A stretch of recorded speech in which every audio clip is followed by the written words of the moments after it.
Welcome back, everybody. Sorry, I just got out of the shower. That's why you guys are getting the slick back full look how huge Ben's head is look right now. Thank you so much. Today we are talking about No Hard Feelings. Written and directed by Gene Stupnitsky. I tried to practice that name before, and I'm so sorry, Gene. I still messed it up. Who wrote Good Boys? I didn't know that till just 10 seconds ago. I looked him up right after I was about to start this, and it's a really funny movie. And so is No Hard Feelings. It stars Jennifer Lawrence as Maddie Barker. She lives in New Jersey, Montauk. And Montauk, I guess, is a place where a lot of rich people go to vacation. And it's starting to get more expensive because the rich people are like, oh, we like this place. Let's buy it. And, you know, prices are going up, rent's going up, property taxes going up. And Maddie lives in her mom's house, who's passed away. And she can't really afford it. She loses her car because she can't pay off her car, but she's an Uber driver, and that during the summers where she makes all her money. She finds a Craigslist ad saying, if you date our son for 1 month, date. We want him to mature before he goes off to college. He's a real big shut-in. He just plays his computer games all day long. So if you do that, we'll give you a car. And she's like, you know what? Desperate times call for desperate measures.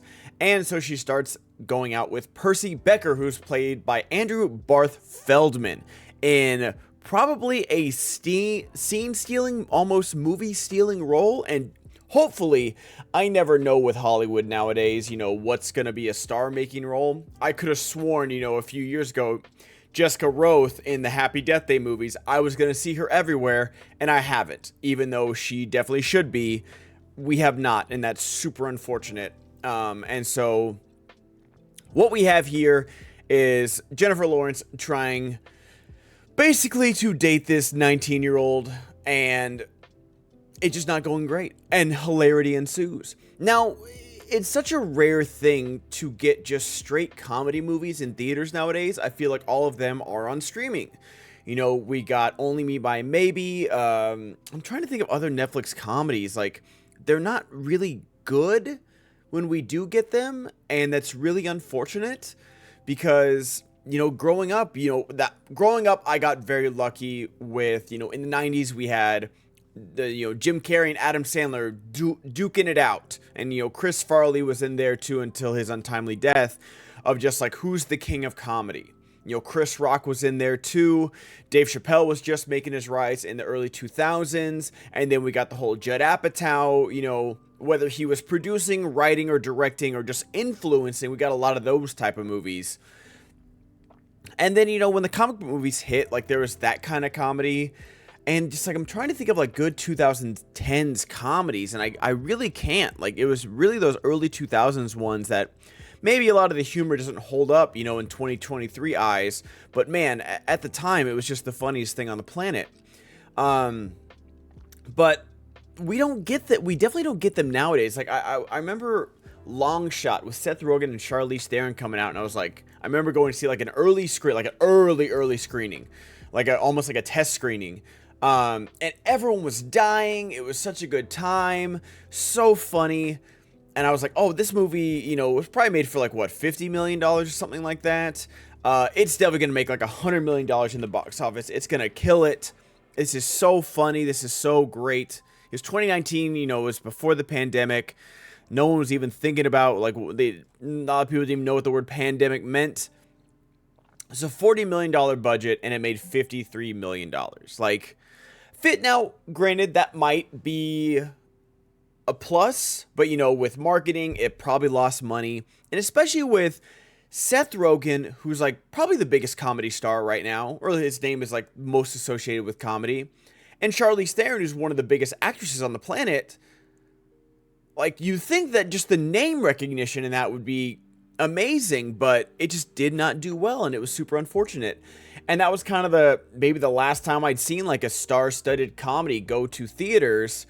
Now it's just go straight to streaming, and it's super unfortunate. Like Good Boys, when did Good Boys come out? Was that was 2019 as well? And I think this one made money. Let's look. Yeah, Good Boys made money, $111 million on a $20 million budget. I think a lot of the budget for Long Shot is obviously like, you know, for Charlize and Seth Rogen, but just I don't know. It's so unfortunate that we don't get a lot of just straight comedies nowadays. They're like, A24 comedies with a horror tinge to them, or we got the comic book comedies like Deadpool or something like that. We don't just get like these R-rated raunchy comedies like I grew up watching, like that I was so used to and absolutely loved growing up with.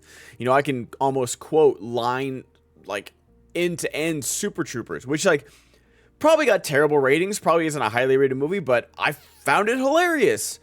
And we don't get those anymore. And Jennifer Lawrence, who I want to say is in a weird time of her career, but it's in flux. I would say that she exited the X-Men movies seemingly as quick as possible. She was barely in Dark Phoenix, didn't want to do the makeup anymore. Totally understandable.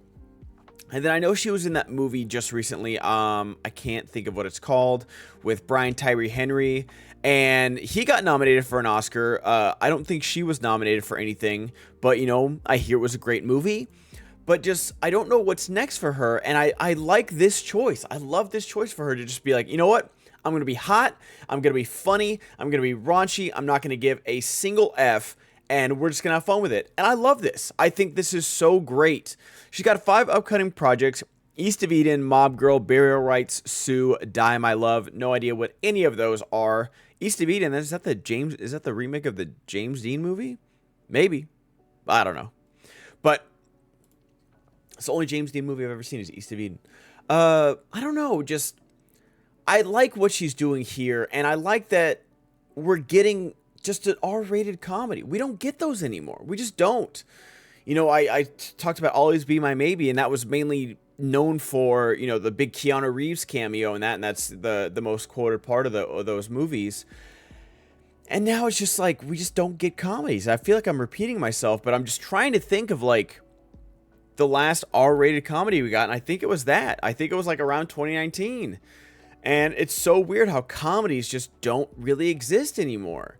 It's like the movie business is so like, above my head. I don't know what the trends are. I know that like, oh, we like Westerns now. Oh, we like Swords and Sandals now. Oh, we like comic book movies now. Oh, we like this and that. And I know trends come and go. But the fact that comedies have fallen out of style and don't make money, and I'm sure a big reason is like, hey, we've got, a family and we've got $100 a month to go to the movies.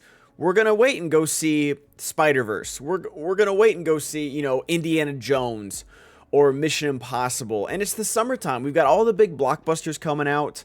Not everyone is on AMC A-list. Not everyone can afford to go to the movies even just once a weekend. Once a weekend is, $20. It's $80 a month.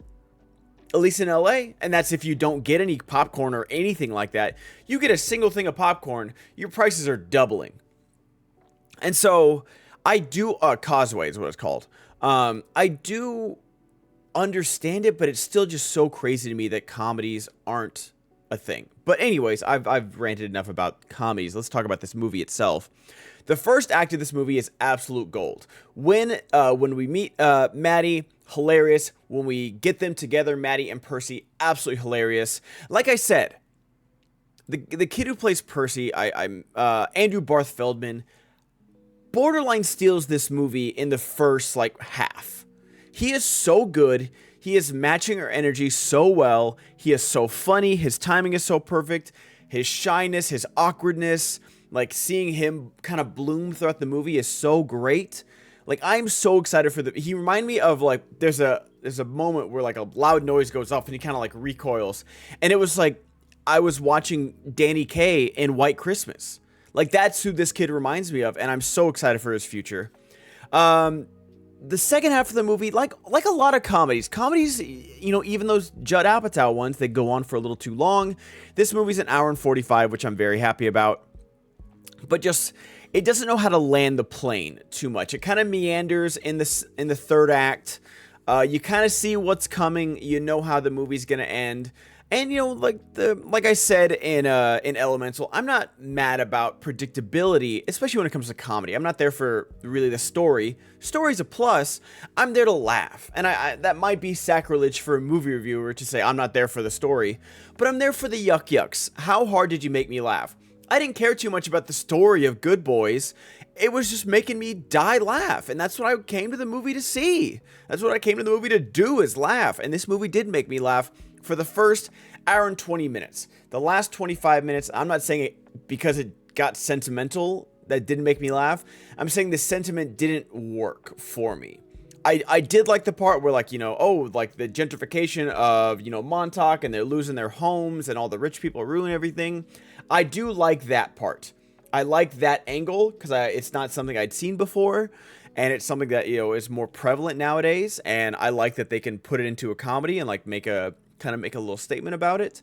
But a lot of the other stuff just kind of missed for me, and that's okay. Natalie Morales and Scott MacArthur play Maddie's friends, and I do like Natalie Morales, but there's some weird editing choices, and then I just wish the friends were funnier. It's just as simple as that. I like both those actors. I've seen them in other things. I just wish they were funnier, and I don't know if that's their performance or the writing. I just wish they were funnier. I like funny friends in movies that come in and, like, you know, just give me basically like a tight 5 in their one scene and then leave. It's great. It's good stuff, and I want to see that. And they didn't give me that, and that's really unfortunate. But overall, I do recommend this movie, and I know that with Flash, Spider-Verse, Indiana Jones, Mission Impossible, Barbie, Oppenheimer, even stuff like, you know, Asteroid City and stuff like that coming out, this might not be high on your list, and I completely understand that. But if you want to wait to rent it on VOD, if you want to wait to HBO Max, Netflix, whatever it's going to come on, definitely see this. This movie deserves. I think this movie is going to make some money. I don't know what's the. It's 45 million. I could see it breaking even. I could see this movie breaking even, hopefully, making a, you know, doing some kind of business. But Indiana Jones comes out this weekend, so it'll probably be swallowed up. But I'm hoping this gets like a second life on video, and that's what it deserves, because this is funny. We do need more R-rated comedies, just straight comedies, and I like that. Have a good day, guys.